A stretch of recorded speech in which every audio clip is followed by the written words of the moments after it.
ईश्वरो गुरुरात्मेति वेदविभागिने व्योमवद्व्याप्तदेहाय दक्षिणामूर्तये नमः।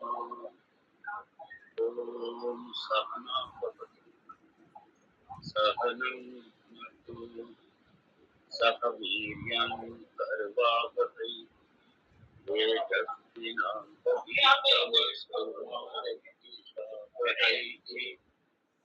ॐ शान्ति शान्ति शान्तिः। अखण्डं सच्चिदानन्दं भवां मनसगोचरम् आत्मानम् अखिलाधारम् आश्रये अभीष्टसिद्धये।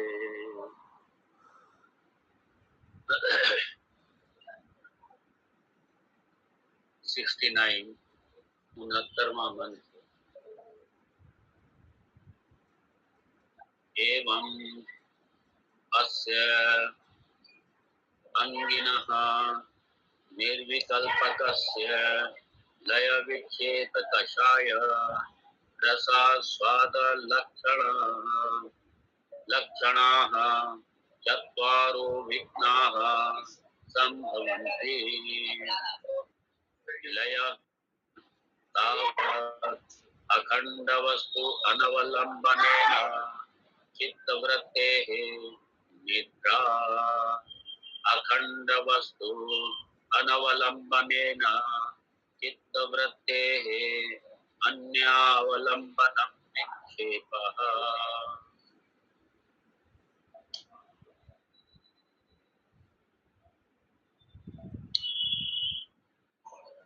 निर्विकल्पक समाधि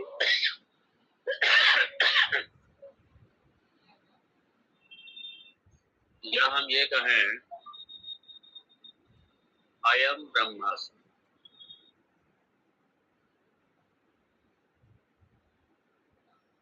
या पूर्ण ज्ञान, पूर्णता का ज्ञान, ब्रह्म ज्ञान, आत्मज्ञान, तो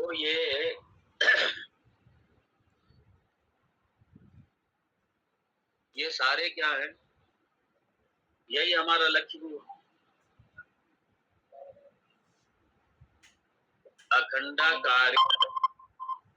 अखंडाकार कारिक वृत्ति। एक मिनट।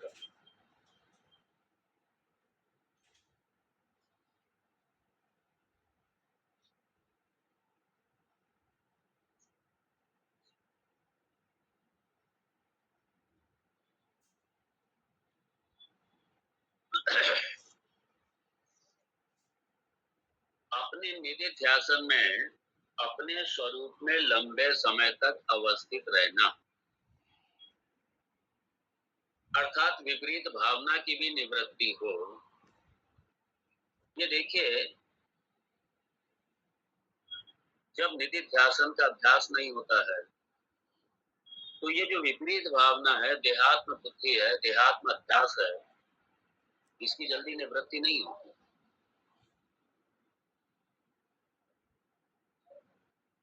इसलिए निधिध्यासन के लिए या विपरीत भावना की निवृत्ति के लिए, और ये विपरीत भावना की निवृत्ति जब तक नहीं होती तभी तक ये विक्षेप, लय और कषाय रसास्वादन ये तभी तक आती है। ये जो इस तरीके की चार विघ्न हैं, ये चारों विघ्न नहीं आते। जब आप का अभ्यास हो जाता है तब ये चारों के चारों वहां पर विघ्न नहीं आते हैं। और शास्त्रकार यहाँ पे पूज्यपाद हमको सावधान करना है कि ये मत समझ लेना कि हमने इंटेलेक्चुअली समझ लिया तो बस हम ज्ञानी हो गए। नहीं, ये विघ्न है ये, और ये विघ्न आएंगे, आते हैं ये इस तरीके के विघ्न। क्यों आते हैं? क्योंकि अभी देहात्म बुद्धि अभी गई नहीं है। इसके अलावा जो हमारे प्रारब्ध वशात जो चित्त के बड़े गहरे जो संस्कार हैं, वासनाओं के संस्कार हैं, कामनाओं के संस्कार हैं, राग के संस्कार हैं, द्वेष के संस्कार हैं, ये कब पता नहीं उभर करके आ जाएं। और इनके उभर आने का मतलब यही है कि अभी मेरी देह वासना अभी मेरी छूटी नहीं है, देहात्म बुद्धि अभी छूटी नहीं है। इसलिए निधि ध्यासन का अभ्यास बहुत आवश्यक है। इसीलिए भगवान ने जो कहा अभ्यास है न तू वैराग्य न, ये अभ्यास और वैराग्य। और 15वें अध्याय में भी जो कहा असंग शस्त्रेण दृढ़ेन छित्वा, उसके बाद में कहा इसलिए पहले पूरी तरीके से विरक्त वैराग्य होगा। इसलिए वैराग्य के खड्ग द्वारा, वैराग्य की तलवार के द्वारा सबका छेदन भेदन करके उसके बाद में तथा उसके बाद में तत्परम परिमार्गितव्यम, तब जाकर के उस परमात्मा प्राप्ति का, उस ब्रह्म प्राप्ति का जो मार्ग है, श्रवण मनन निधि ध्यासन आदि जो ये साधन है, तब ये जाकर के सुदृढ़ बनेगा। इसलिए यहाँ पे ये जो निर्विकल्प समाधि रूपी जो निधि ध्यासन की अवस्था है, निधि ध्यासन के लिए इसलिए जो ये 4 विघ्न बताए गए हैं, लय विक्षेप कषाय रसा स्वाद, ये चारों विघ्न, इन चारों का भी समाधान आवश्यक है। चारों का समाधान। और लयः तावत् अखंड वस्तु अनवलंबनेन चित्तवृत्तेः निद्रा,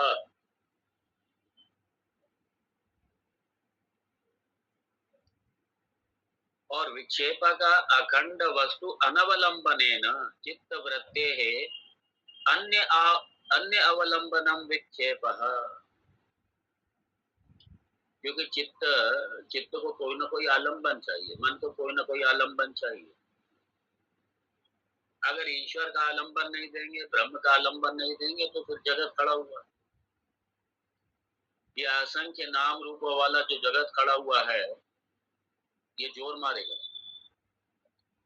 और जब ये जोर मारेगा,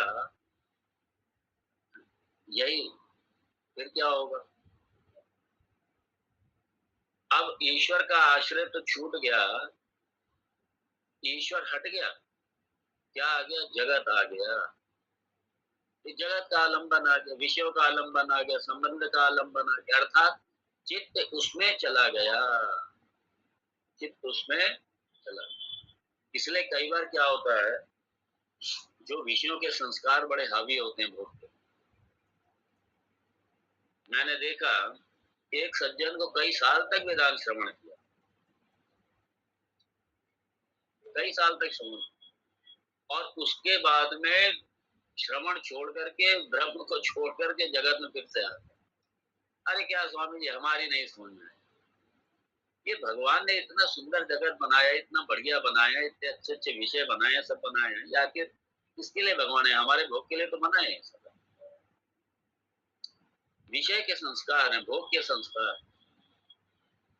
और वो श्रवण छोड़ करके नहीं कुछ नहीं रखा उसने,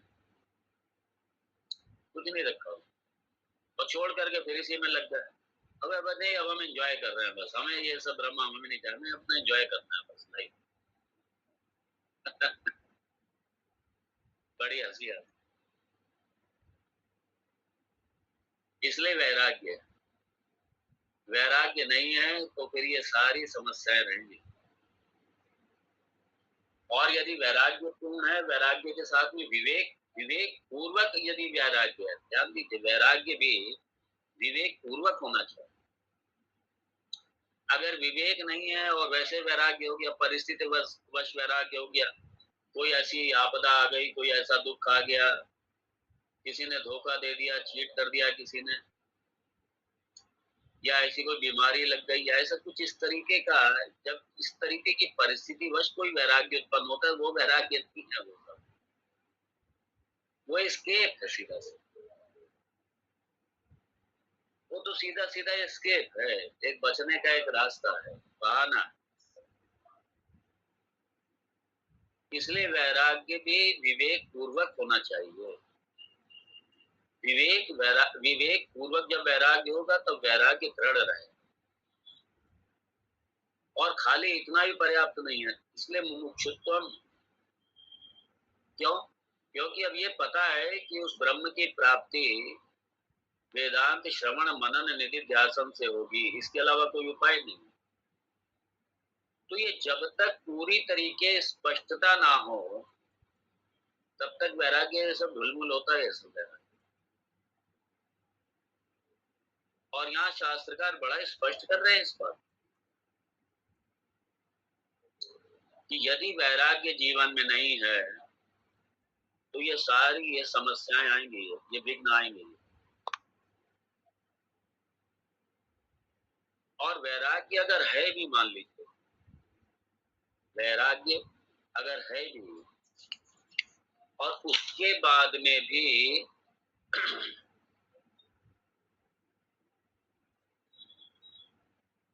अगर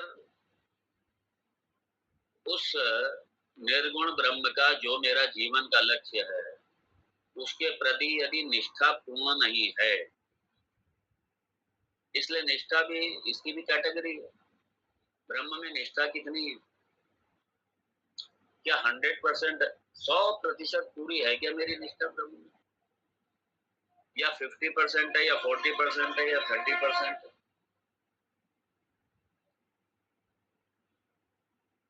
तो यदि 100% निष्ठा है, वैराग्य है, सब कुछ स्पष्ट है, तब मन को आलंबन इसी का रहेगा, मन में चिंतन इसी का रहेगा, जगत का चिंतन नहीं रहेगा। क्यों? क्योंकि जगत में पता है कि जगत के किसी भी पदार्थ में कहीं कुछ रखा ही नहीं है।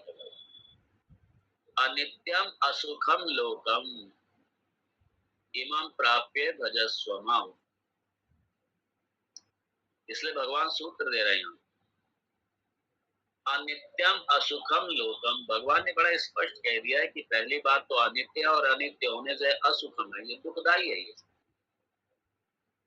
ये ही संस्पर्श जा भोगा दुख योनय एवते आद्यंतवन्तः कान्तेय न तेषु रमते बुधः।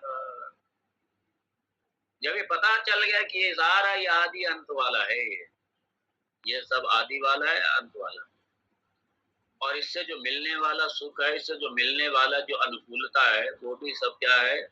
वो भी आदि अंत।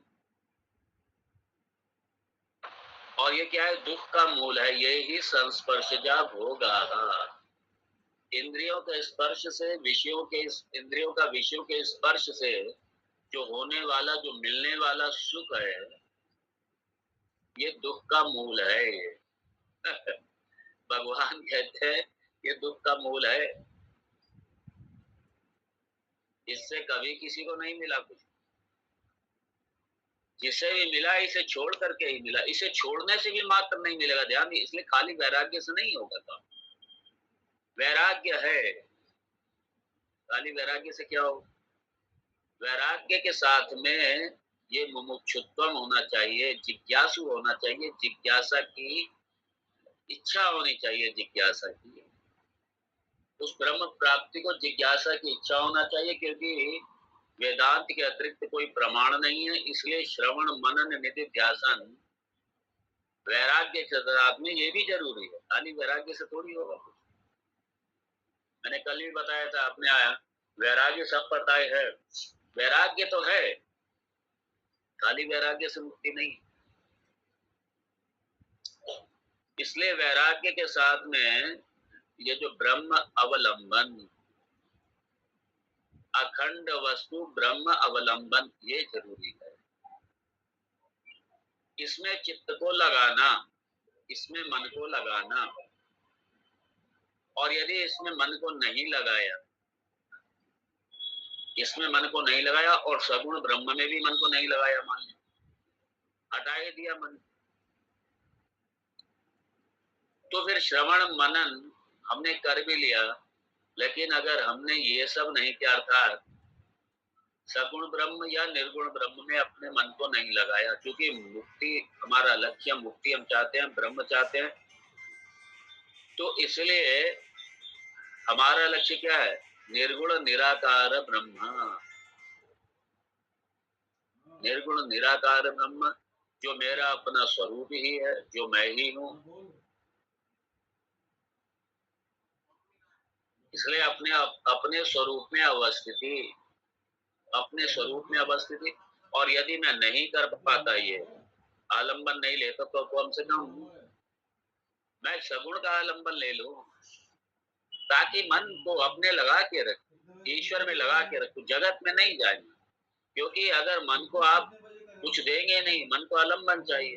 अगर आप ईश्वर नहीं देंगे तो फिर वो जगत की तरफ भागेगा, फिर जगत में आएगा घूम घूम कर।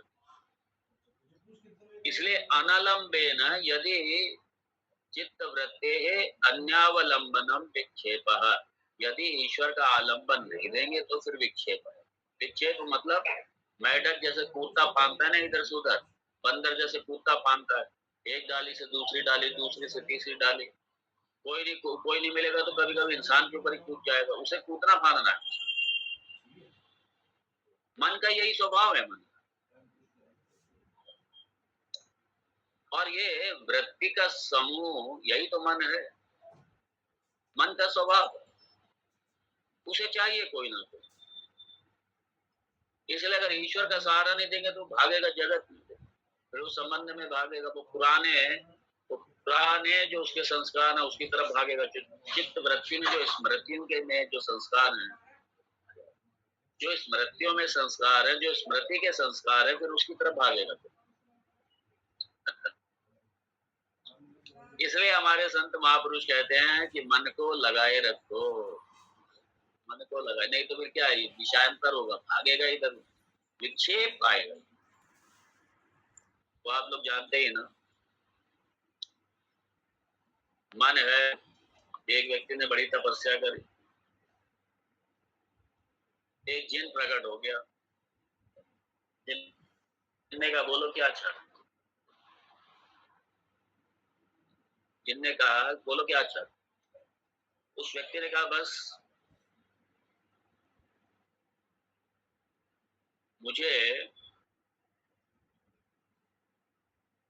तो बस शांति चाहिए। और जिन ने कहा और क्या चाहिए? और यही है, बस मेरी कामनाएं पूर्ति होती रहे बस। जिनने कहा ठीक है हो जाएगा। लेकिन जिनने एक शर्त रख दी अपनी, क्या? उसने ये कहा कि मुझे खाली मत रखना, मैं काम तुम्हारा सब कर दूंगा, जो तुम चाहोगे सब हो जाए, लेकिन मुझे खाली मत रखना, कोई ना कोई मुझे काम देते रहना। और अगर जिस क्षण तुमने मुझे काम नहीं दिया, फिर उस क्षण मैं तुमको खाऊंगा, फिर मैं तुम्हें खाऊंगा। इसलिए मुझे खाली मत बैठाना, मुझे किसी न किसी काम में व्यस्त रखना। और अगर व्यस्त नहीं रखोगे तो फिर मैं तुम्हें खाऊंगा। उन्होंने कहा ये तो बड़ी आसान सी बात है। ठीक है, मान लिया उसने। अब वो कहता रहा, जिनसे कहे भाई ये ले आओ, ले आके 2 मिनट में हाजिर कर दे, ये ले आओ, वो ले आओ, ये कर दो, वो कर दो। जिन अपना जो भी काम बताए वो सब उसको कर दे, मिनटों में पूरा कर दे। तो बड़ा खुश हुआ, अरे ये तो बड़ा अच्छा मुझे मिला जिन, कुछ करने की जरूरत नहीं, सब कुछ यही कर देता है। उसके बाद में एक समय ऐसा है कि उसके पास कुछ बचा ही नहीं बताने के लिए कि अब इसे काम क्या कराएं। परेशान हुआ। अब उसने कहा मुझे काम दो। अब काम उसके पास है ही नहीं। अब उसने कहा मैं तो तुम्हें खाऊंगा। अब वो जिन्न से बचने के लिए वो भागा कि अब तो जिन्न मुझे ही खाएगा। भागता भागता अपने गुरुजी के पास पहुंचा। अरे गुरुजी, शायद ही माँ,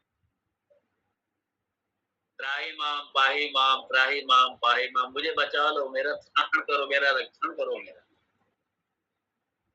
गुरुजी ने कहा क्या हो गया? बोले देखो पीछे आ रहा है, मुझे खाने के लिए आ रहा है। क्या हुआ क्या?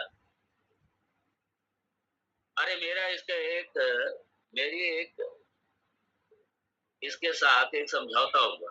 गुरुजी ने कहा क्या समझौता हुआ? इसने कहा जो तुम कहोगे मैं करता रहूंगा, जो तुम्हें चाहिए सब मैं करके देता रहूंगा, लेकिन मुझे खाली ना बैठाना। खाली छोड़ोगे तो मैं तुम्हें खाऊंगा। गुरुजी मैंने इससे सारे काम करा लिया, मेरे पास काम कराने के लिए कुछ बचा ही नहीं। मैं क्या कराऊं इसका? मैं करूं क्या इसका? अरे गुरुजी ने कहा बहुत आसान, आने दो उसको। वो आया, उसने गुरुजी ने कहा उससे ये कहो एक सीढ़ी, एक इसको सीढ़ी को ले आओ और सीढ़ी पे चढ़ो उतरो, बस यही काम है तुम्हारा, कोई काम नहीं है, बस यही करते रहो। चढ़ो उतरो, चढ़ो नीचे उतरो, फिर ऊपर चढ़ो, ऊपर फिर नीचे उतरो। इस तरीके से गुरुजी ने उसकी जान बचाई, वो बच गया। अब वो उसी में लगा पड़ा है, ऊपर चढ़ रहा है, नीचे उतरा, नीचे नीचे से फिर ऊपर, ऊपर से फिर नीचे।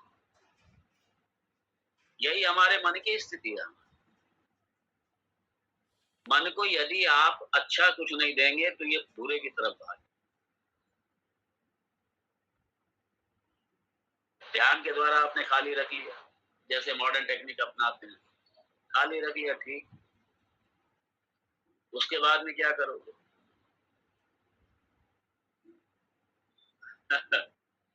तो यहाँ शास्त्रकार ये कह रहे हैं, चित्त वृत्ते अन्य अवलंबनम विक्षेपः। यदि चित्त को ब्रह्म वस्तु का, अखंड वस्तु का यदि आलंबन नहीं देंगे, ईश्वर का आलंबन नहीं देंगे, तो फिर ये क्या करेगा? फिर ये भागेगा अन्य अवलंबनम, फिर ये जगत की तरफ भागेगा, विषयों की तरफ भागेगा, संबंधों की तरफ भागेगा, स्थानों की तरफ भागेगा। इसलिए बहुत से लोग होते हैं जिनके पास ये सत्संग और ये सब नहीं होता, जो ये टूरिस्ट हैं घुमक्कड़, जो इस श्रेणी में आती है, ये लोग क्या करेंगे? बहुत से घूमते रहेंगे, इधर गए उधर गए, उधर गए उधर। कितने गई है? गाड़ी ले ली, निकल गए 3 महीने, थक हार के आएंगे, पैसा खर्च करके आएंगे, सब ये देख लिया वो देख लिया, कर कर आके घूम फिर के उसके बाद लौट के आ गए। हाँ, लौट पानी ज्यादा पिला, पेशाब रोक के रखियो। अब फिर वो खाली बैठ पाएंगे नहीं,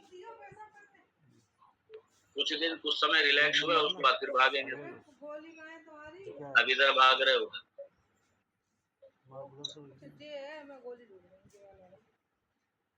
तो इसलिए यहाँ पे कह रहे हैं ये विक्षेप यही है।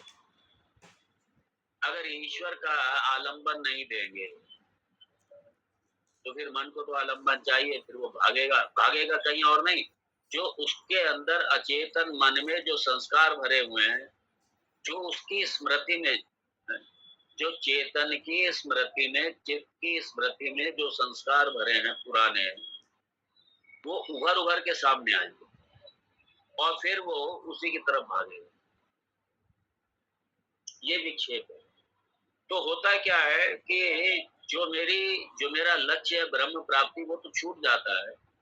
फिर जगत के विषय में फिर से आ गए घूम फिर के, फिर से घूम फिर के आ गए, फिर क्या करो? लगे रहो, लगे रहो इसमें।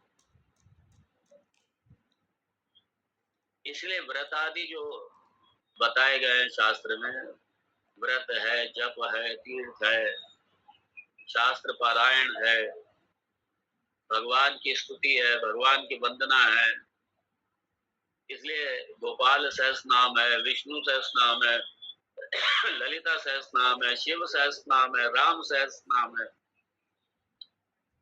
तो ये इन सारे सहस्त्र नामों का किसी न किसी तरीके से आलम्बन लेकर के यह स्तुति है, भगवत स्तुति,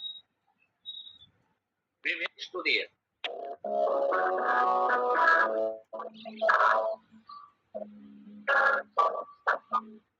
विभिन्न तरीके की जो स्तुतियां हैं,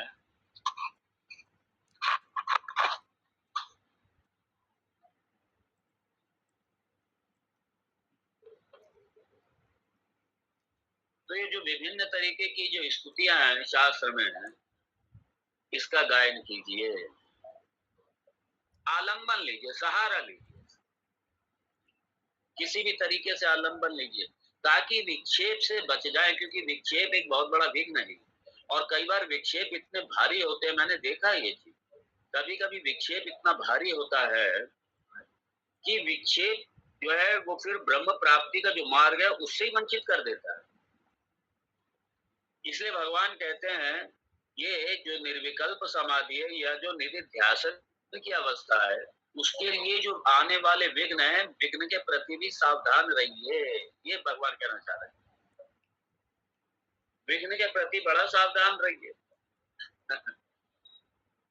इसलिए भगवान ने जो दूसरे अध्याय में जो ये कहा, जब इंद्रिय निग्रह की भगवान बात कर रहे थे, इंद्रियाणि प्रमाथीनि हरन्ति प्रसभम मनः, भगवान राधे कहते पानी बोलो तो बड़ी वाली, इंद्रियाणि और तीसरा नहीं आना। प्रमाथीनि हरन्ति बड़ी वाली प्रसभम बोलो तो मनः। पानी, बड़ी वाली। इसलिए भगवान का ये वचन है। तो जब हमारा आलंबन मजबूत नहीं होगा, जब हमारी साधना, हमारी इसलिए कहते हैं कच्ची साधना नहीं, पक्की साधना, पक्के साधक बनो, दृढ़ साधक बनो। जब दृढ़ता रहेगी साधना में, तभी हमारा विक्षेप नहीं होगा। इसलिए जब साधन में दृढ़ता नहीं रहती तो विक्षेप, और विक्षेप कई तरीके से हो सकता है, किसी भी तरीके से हो सकता है। इसलिए विक्षेप, और फिर उसके बाद में लय विक्षेप अभावे अपि। अब आप बताइए, विक्षेप का भी अभाव हो गया, लय का भी अभाव हो गया, चित्त वृत्ति के लय विक्षेप यदि दोनों का भी अभाव हो गया, तब भी भगवान कहते हैं आगे अभी गारंटी नहीं है कि कोई विघ्न नहीं आएगा। नहीं, विघ्न आएंगे आगे।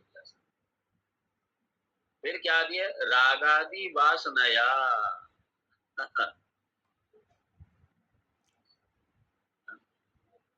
रागादि वासनया स्तब्धि भावात अखंड वस्तु अनवलंबनम कषाय। ये कषाय, ये कषाय बड़ा खतरनाक है। ये विक्षेप, मान लीजिए विक्षेप से बच गया, लय से बचे, विक्षेप से बचे, ये कषाय। और कषाय और कुछ नहीं है, हमारे अपने चित्त के हर्ट और गिल्ट हैं। जो हमारे अंदर के हर्ट हैं, हमारे अंदर के गिल्ट हैं, यही कषाय। और जो हर्ट गिल्ट हैं वो राग द्वेष की वजह से। हर्ट गिल्ट ये बड़े डेंजरस है। हर्ट मतलब others omissions and commissions, guilt मतलब my own omissions and commissions. ये हर्ट गिल्ट, ये कषाय है। पता नहीं कब एकदम से हर्ट निकल करके सामने आ जाती। इसलिए कई बार अगर बचपन में किसी ने हर्ट किया होता है ना, अननेसेसरी अकारण किसी ने मारा, बचपन की हर्ट कभी नहीं जाती है, वो रहती है। इसलिए कई बार माँ बाप ने भी अगर अकारण मारा पीटा है और गलत व्यवहार किया है, बच्चे के दिल से निकलता नहीं है। वो 60 साल का हो जाए, 70 साल का बूढ़ा भी हो, तो दिल से नहीं जाएगा। ये इन्होंने मुझे अकारण मारा था, अकारण मुझे परेशान किया था, बेवजह में मुझे दुख दिया था, दर्द दिया था बेवजह।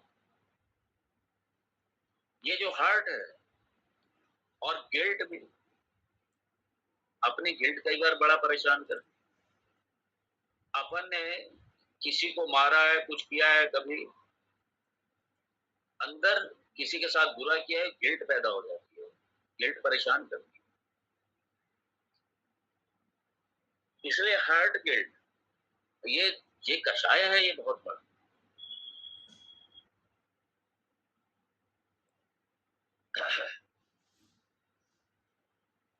इसलिए कषाय है।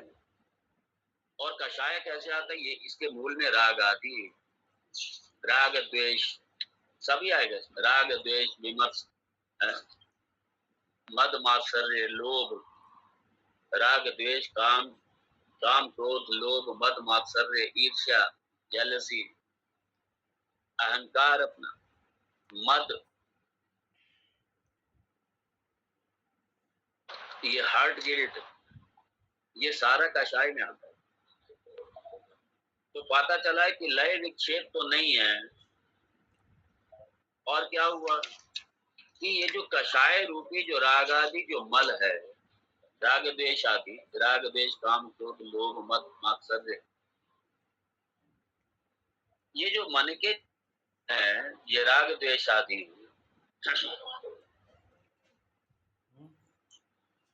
ये जो अंदर की जो वासनाएं हैं इस तरीके की, उसमें क्या होता है, चित्त वृत्त, चित्त क्या हो जाता है उसमें, ज्यादा होशियार है कि नहीं आ रही? चित्त का स्तब्ध हो जाता है। मतलब क्या, मतलब चित्त का ईश्वर की तरफ से विमुख होता है। ईश्वर की तरफ से विमुख होता है, अभी और जब ईश्वर की तरफ से विमुख हो गया, इसे अनावलंबन नहीं कहते, मतलब ईश्वर की तरफ से ही विमुख हो गया, अर्थात उसने अपने रास्ता ही छोड़ दिया बीच में, क्या बन गई? उसने उस तरफ जाना ही छोड़ दिया। चाय नहीं आई? और वो कषाय इतना गहरा होता है, अपने अंदर के चित्त का निकला हुआ कषाय होता है, अपने अवचेतन मन का निकला हुआ कषाय होता है। ये जहर अपने भीतर का ही निकला हुआ,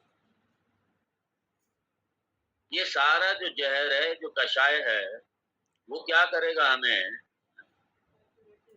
ईश्वर की तरफ से विमुख कर देगा। और क्या करेगा, जो हमारा जो कषाय है, इस कषाय की पूर्ति के लिए उसको मैं देख लूंगा। आदमी कहता है किसी से जब बहुत ज्यादा हर्ट हो तो वहां पे आदमी यही कहता है, कोई बात नहीं, अपना टाइम आने तो देखूंगा। ये साधक की स्थिति बता रहा हूँ मैं देखो।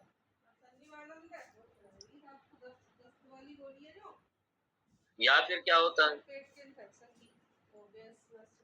जगत में इतना राग, उस राग के चित्त में संस्कार पड़े, द्वेष के चित्त में संस्कार पड़े, ये जो जगत से रस लिया है और रस लेने का जो संस्कार है चित्त के में बहुत गहरा पड़ा, और जब ये निकल के सामने आता है तो फिर ब्रह्म क्या होता है, ब्रह्म चिंतन एक किनारे हो जाता है, फिर से इसी में घूम के आए।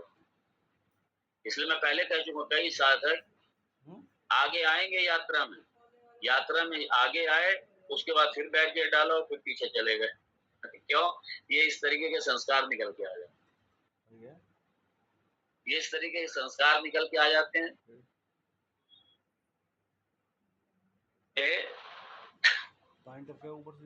ये जो क्षमा रूपी जो मूल्य है जीवन का, ये बहुत महत्वपूर्ण। क्षमा किसी को हम करके उस पर उपकार नहीं करते, बल्कि हम अपने ऊपर उपकार करते हैं। अगर हमने क्षमा किसी से मांग लिया, इसलिए किसी को हमने हर्ट किया है और हमें पता है कि हमने गलत किया है, ईमानदार बनिए और 1000 आदमी के बीच में भी जाके क्षमा मांग लीजिए।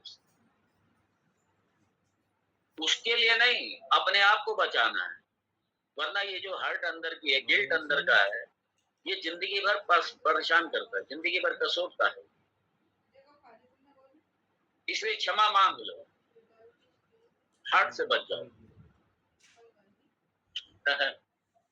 हर्ट से मांग लो, गिल्ट से बचोगे, हर्ट से नहीं, गिल्ट से बचो। और अगर किसी ने कुछ किया है, कुछ बुरा किया है, कुछ गलत किया आपके साथ में, कुछ अपराध किया आपके साथ में, धोखा किया है आपके साथ में, चोरी की है आपके खिलाफ बहुत बड़ा काम किया है, अरे उसको क्षमा कर, उसके लिए नहीं, अपने लिए। हर्ट से बचे, क्षमा करो, आगे बढ़ो। और जीवन में पता नहीं कितने आए कितने गए, एक जीवन में कितने आते हैं कितने जाते हैं, पिछले जीवन में कितने आए चले गए, हमें किसी का पता भी नहीं है। इस जन्म जब खत्म हो, संबंध जो यहीं तक रहेंगे, यहीं तक छूट जाएंगे, सारे यहीं तक छूट जाएंगे, अगले जन्म में कोई याद नहीं रहता। इसलिए अर्थम ग्रह निवर्तन्ते शमशाने मित्र बांधवा, अर्थम ग्रह निवर्तन्ते, अरे ये खाली इसी जन्म तक है, शरीर छूटा, अर्थ अपनी जगह पड़ा हुआ, जो भी अचल संपत्ति है वो सब आपकी पड़ी की पड़ी हुई। जो आपके मित्र संबंधी है वो ज्यादा शमशान घाट तक जाएंगे लेकर के, बस इसके आगे वो भी नहीं जाएंगे, खत्म। ये जो इस जन्म के जितने संबंध हैं वो बस इसी जन्म तक हैं, इसके अलावा कुछ नहीं। इसलिए किसी ने धोखा दिया, किसी को हमने धोखा दिया, इसलिए हमने किसी के साथ बुरा किया है, जाकर के हाथ जोड़ के क्षमा मांग लो, खत्म करो इसी जन्म में। किसी ने हमारे साथ बुरा किया है उसको भी माफ करो, खत्म करो। नहीं मालूम पड़ा अगले जन्म में फिर वो आपसे बदला ले, आप उससे बदला लो, यही लगा रहता है, यही सारा लगा रहता है। कोई आकर के सुख दे करके आपके पूर्व जन्म के पुण्य का बदला ले रहा है, और कोई आपको दुख दे करके आपके पूर्व जन्म के जो पाप हैं उसका बदला ले रहा है। बस यही लगा रहता है जीवन। इसलिए सबसे अच्छा है क्षमा कर दो और क्षमा मांग लो। तो अगर दोनों आप करते हैं तो आप हर्ट गिल्ट दोनों से बच जाए। इसलिए मैंने एक व्यक्ति को देखा, मैंने एक सज्जन, उनका आखिरी समय था, उन्होंने अपने नाम पढ़ा था, बच्चों से कहा भाई जो रिश्तेदार है जो भी थे उनको बुला लो, बुला लिया। कहने लगे भाई हमारे मेरे से जीवन भर किसी की कोई गलती हो गई हो, मैंने किसी के प्रति कोई अपराध किया हो, किसी के प्रति कहीं कोई गलत काम किया हो, कुछ भी किया हो मैंने मन से, वाणी से, कर्म से, तो मैं हाथ जोड़ के सबसे क्षमा मांगता हूँ, चाहे छोटा हो या बड़ा हो कोई, मुझे सब लोग क्षमा कर देना, माफ कर दे। और यदि माफ नहीं कर पाओ तो मुझे अभी भी दंड दे सकते हो, दंड दे करके अपना बदला चुका लो भाई, जो भी दंड देना चाहोगे बदला चुका लो।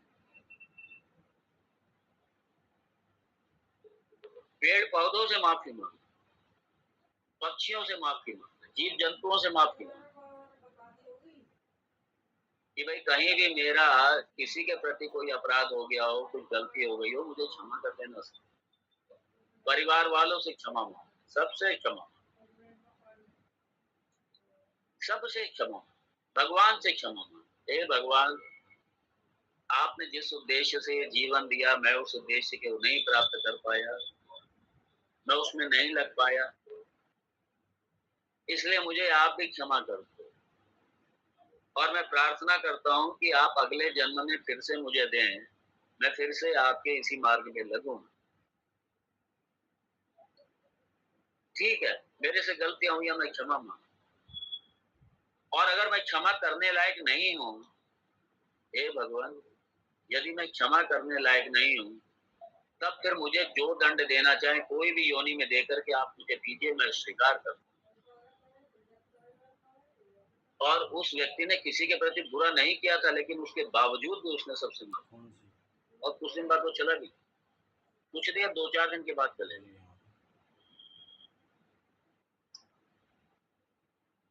तो ये जो कषाय है, ये अपने अंदर का जो कषाय है,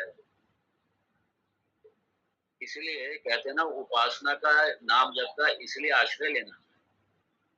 ये जो कषाय है, कषाय गलित होता है, ईश्वर उपासना से, ईश्वर के स्मरण से ये कषाय गलित होता है, ये कषाय धुलता है, ये मैल है, ये धुलती है मैल। अगर जानबूझकर कहीं कुछ भी किया हो माफी मांगो, नहीं तो चूंकि हम अपने पूर्व जन्म के किसी के बारे में नहीं जानते, हम अपने प्रारब्ध के बारे में नहीं जानते, पता नहीं हमने किसके प्रति क्या अपराध किया है, क्या गलती की है,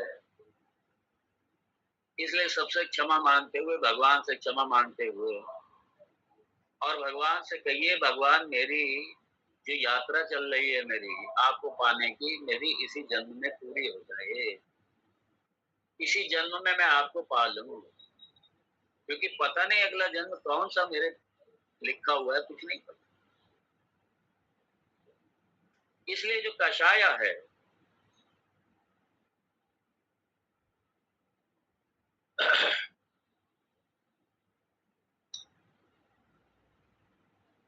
चित्त वृत्ति में जो पता नहीं कौन सी कामनाएं वासनाएं भरी पड़ी हैं, निकल के आ जाता, आदमी छोड़ देता है, लग जाता है संसार। और मैंने तो एक सज्जन को ऐसे देखा, बहुत अच्छे वेदांत के साधक, बहुत अच्छे, पता नहीं क्या हुआ, उसके बाद में फिर से इसी में आ गए, इसी विषय भोग संस्कार में, और उसके बाद में पता चला वेदांत वेदांत सब छोड़ दिया।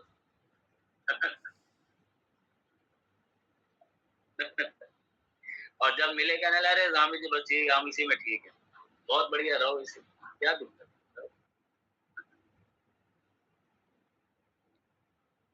इसलिए ये जो कषाया है, कषाय पता नहीं कब निकल कर गया,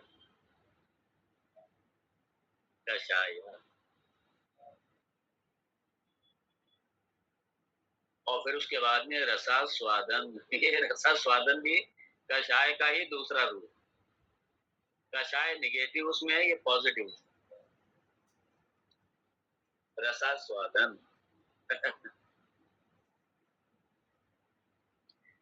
ये कई बार ये जो ध्यान का है, जो योगानंद की जो स्थिति है ना, ध्यान की जो स्थिति है, ठीक है, ध्यान में क्या हो जाता है, मन तो निर्विषय हो गया, शांत हो गया, प्रसन्न हो गया, शांत हो गया, प्रसन्न हो गया। और इसलिए जो वेदांत के साधक नहीं है, जो श्रवण मनन ये वेदांत विद्या से बहुत दूर, लेकिन इस तरीके के ध्यान का जिन्हें अभ्यास है, तो क्या करते हैं, फिर वह जो ध्यान में जो मिलने वाला आनंद है, क्योंकि उस समय आपके दुख वृत्ति नहीं है अंदर, आपका कहीं कोई किसी तरीके का कोई प्रतिकूलता ही नहीं है, मन पूरी तरीके शांत है, प्रसन्न। ऊपर से कॉल आती थी, फिर इसी का स्वाद ये बार बार आदमी लेना चाहता है।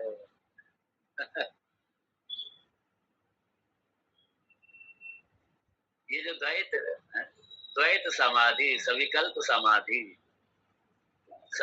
समाधि से जो मिलने वाला जो आनंद है, ये याद रखना, सब जड़ा आनंद है ये।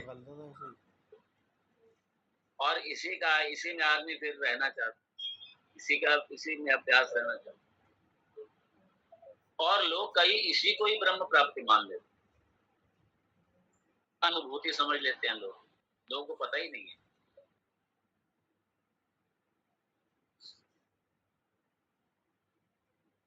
इसलिए कई जो ईश्वर का ध्यान करते हैं, सगुण ब्रह्म विषय मानस व्यापार, सगुण ब्रह्म के संबंध में, ये याद रखिए, ये सारा सविकल्पक ही है। और उसके बाद में बड़ा आनंद आता है, फिर आनंद आ गया, फिर इसी में ही इसी स्वाद में लगे रहते। जो ब्रह्म प्राप्ति है उससे छूट गई, जो ब्रह्म प्राप्ति है उससे छूट गए। फिर ये एक मन की अवस्था को लेकर के, मन की प्रसन्नता को लेकर के, बस इसी में स्वाद लेते हैं। और इसीलिए इसे बाधा माना गया है, विघ्न माना गया है। क्यों? क्योंकि ये ब्रह्म प्राप्ति में बाधक है। आप वहां तक जाएंगे नहीं, सोचेंगे भी नहीं, फिर आगे यहीं तक इसलिए रुक जाते हैं बहुत से लोग, इसके आगे बढ़ते ही नहीं, उनको इसी में आनंद आने लगता। और जो ब्रह्म प्राप्ति है, जो ब्रह्म को जानना है, जो ब्रह्म के प्रति अवगमन है, वो सारा हो जाता है, वो सब छूटता है। ब्रह्म का अवगमन छूट गया, ब्रह्म के प्रति जाना तो छूट गया, श्रवण मनन निधिध्यासन वो तो छूट गया, उधर जाते ही नहीं फिर। और फिर वो यहीं तक रह करके बस इसी में आनंद लेते हैं, बस हाँ हमें मिल गया। ये साइकोथेरेपी की दृष्टि से ठीक है, लेकिन ये अध्यात्म नहीं है, ध्यान दीजिए। जब हम अध्यात्म कहते हैं, अध्यात्म का मतलब ही वेदांत, क्योंकि श्रेयश्च प्रेयश्च मनुष्य में था गौ संपरित्य विविनक्ति भी है। श्रेयो ही धीरो भी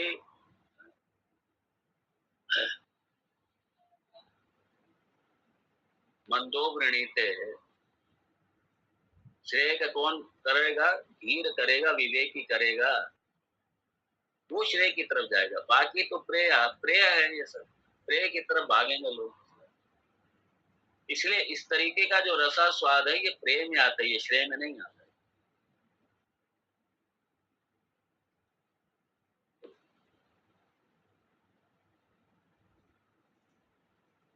कई बार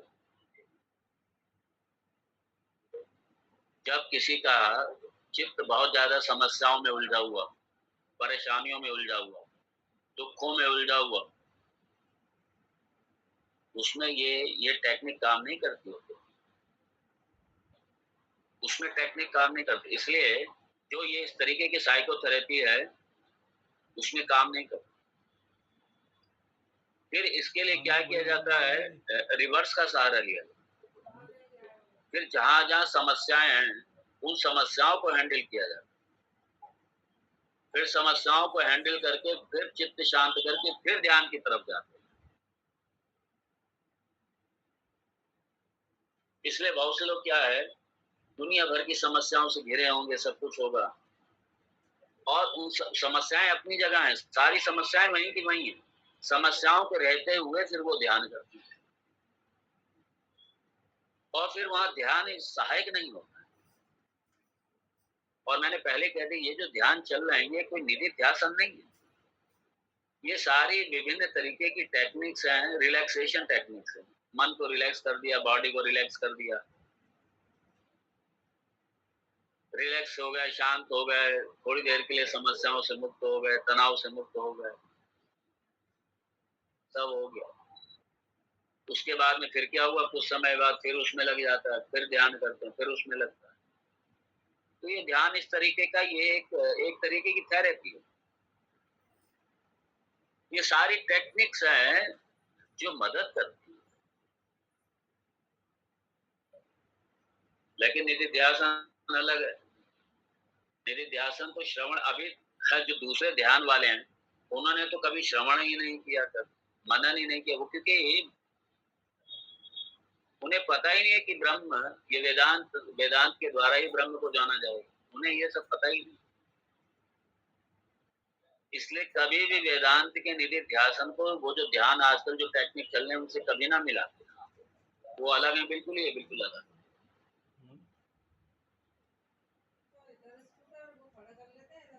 इसलिए ठाकुर रामकृष्ण परमहंस और विवेकानंद जी का भी इसी परिप्रेक्ष्य। ठाकुर रामकृष्ण परमहंस ने उनको इस तरीके की समाधि लगाना सिखा दिया, ये सविकल्प समाधि। और इस समाधि में विवेकानंद जी को बड़ा आनंद आया। अब विवेकानंद जी तो उसी का रसा स्वादन करे, उसी का आनंद ले।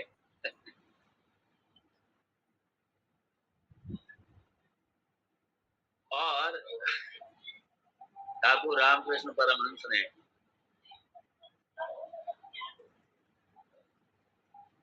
जब विवेकानंद जी से पूछा, और विवेकानंद जी ने कहा ठाकुर बड़ा आनंद है, मैं तो उसी में रहना चाहता हूँ, मैं उसी में रहना चाहता हूँ, बस आप मुझे उसी में रखिए।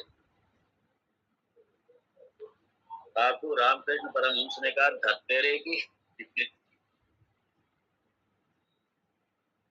इसके लिए ये सब कर रहे हो, सिर्फ अपने सुख के लिए, अपने आनंद के लिए, अपने रसा स्वादन के लिए ये सिर्फ कर रहे हो। ये सब तू स्वार्थी है एक नंबर, नालायक है तू एक नंबर का। स्वार्थी भी कहा, नालायक भी कहा। नालायक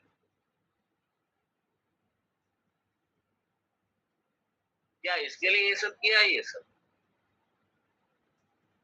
मैंने तो सोचा तू एक बहुत बड़ा वट वृक्ष बनेगा, जैसे वट वृक्ष के आश्रय लेकर के बहुत से लोग अपने ताप का शमन करते हैं, ऐसे ही तेरे आश्रय में हजारों लोग अपने ताप का, दुख का शमन करेंगे। मैं तो ये सोच रहा था, और तू एक नंबर का स्वार्थी आदमी है बिल्कुल।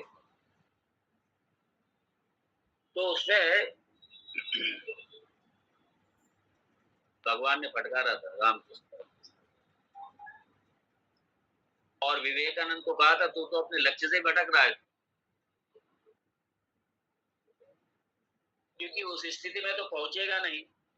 और उसके अलावा जो तुझे जगत का इतना बड़ा कल्याण करना है, राष्ट्र का कल्याण करना है, वो भी सब छूट जाएगा,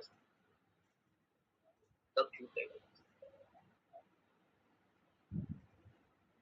इसलिए जो सविकल्प या जो द्वैत या जो ध्यान की अवस्था में जो मिलने वाला आनंद है, और उसमें जब आस्वाद, जब रस आता है, मजा आता है, आनंद आता है, फिर क्या होगा? वो जो निर्विकल्प, जो अद्वैत का जो समाधि है, उससे वंचित रह जाए, उस तरफ बढ़ोगे, उससे वंचित रह जाओगे, अर्थात ब्रह्म दर्शन नहीं होंगे, अपने स्वरूप को नहीं जान पाओगे, अपने स्वरूप को ब्रह्म रूप में नहीं जान पाओगे, और इस संसार से मुक्त नहीं हो पाओगे। इसलिए बाधा है, रसास्वाद ये बाधा है।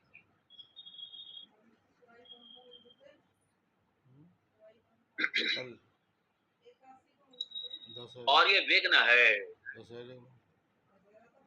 और ये क्या है? ये जो स्थिति है, पता नहीं, ये जो सविकल्प स्थिति है, ये अद्वैत रहित स्थिति, ये द्वैत की स्थिति है। और अगर द्वैत में ही अंतिम मान लिया, तो फिर अद्वैत का लाभ नहीं मिलेगा, अद्वैत का लाभ नहीं मिलेगा। इसलिए द्वैत जो है, ये मंजिल नहीं है, द्वैत जीवन का अंतिम उद्देश्य नहीं है, अंतिम निष्कर्ष द्वैत नहीं है। जीवन का अंतिम निष्कर्ष तो अद्वैत की प्राप्ति है, पूर्णता की प्राप्ति है, पूर्णता की प्राप्ति है, अद्वैत की प्राप्ति है। और ये जो है, ये जो रसास्वाद है, जो रस ले रहे हो बीच में, इसलिए ये बाधा है, ये अड़चन है, बाधा है। हाँ। इसलिए अद्वैत रूपी ये जो निर्विकल्प समाधि है, जो निधिध्यासन में जो अखंड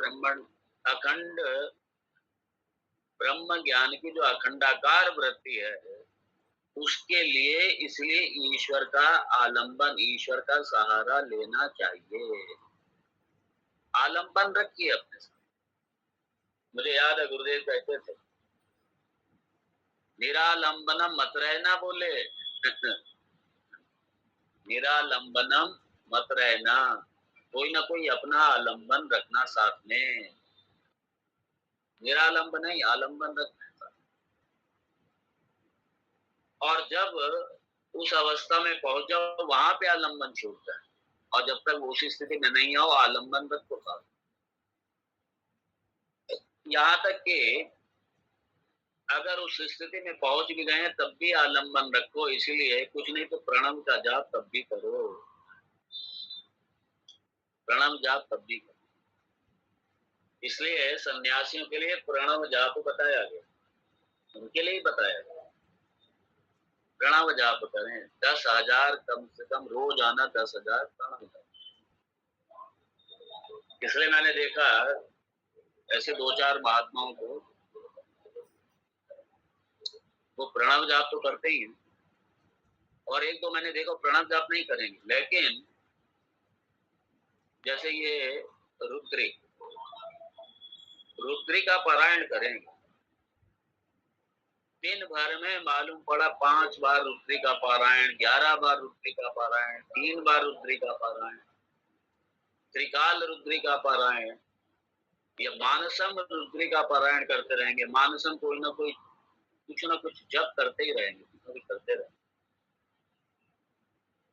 पारायण करेंगे, पूजा करेंगे, करेंगे, कुछ ना कुछ करते रहेंगे, आलंबन रखते हैं साथ। नहीं तो निधि ध्यासन में बैठेंगे, अपने निधि ध्यासन में रहेंगे, कभी भी निरालंब नहीं रखेंगे मन को आलंबन देंगे। और अगर मन को आलंबन नहीं दिया तो बस फिर ये सारी समस्या है। और मन को आलंबन देंगे तो सबसे बड़े ही मजे की बात है ये चारों से आप बचेंगे। लय से भी बचेंगे, लय से बचेंगे, विक्षेप से बचेंगे, कषाय से बचेंगे, रसास्वादन सबसे बच जाएंगे। क्योंकि एक अभ्यास के बाद में मन का जब अभ्यास हो जाता है, फिर मन अपने आप लग जाता है। इसलिए अभ्यास तो वैराग्य, ये बहुत बड़ा सूत्र दिया था भगवान ने। अभ्यास वैराग्य, बार बार अभ्यास करो। और अभ्यास क्यों नहीं हो रहा? क्योंकि वैराग्य की कमी है। इसलिए वैराग्य, वैराग्य, वैराग्य अभ्यास, वैराग्य अभ्यास। वैराग्य हो गया तो फिर अपने इसका अभ्यास करो। और अभ्यास होता रहेगा तो राग आदि जो द्वेष है, राग आदि जो दोष है, ये सारा जो कषाय है वो निकल के सामने नहीं आएगा। क्यों? उस कषाय की भी धुलाई हो जाएगी, कषाय धुल जाएगा, कषाय धुलेगा। और जब कषाय धुलेगा, इसलिए शास्त्रों में मानस उठा के हरि स्मरणम, भगवत स्मरणम, हरि स्मरणम, भगवत स्मरणम करो। किसी रूप में लगे रहो। और जितना हम लगे रहेंगे, फिर बाद में ये कषाय और रसास्वादन ये सब अपने आप ये खत्म हो जाएंगे, नगण्य हो जाएंगे। एक अभ्यास के बाद ये सारे जाएंगे भी, सब चले। इसलिए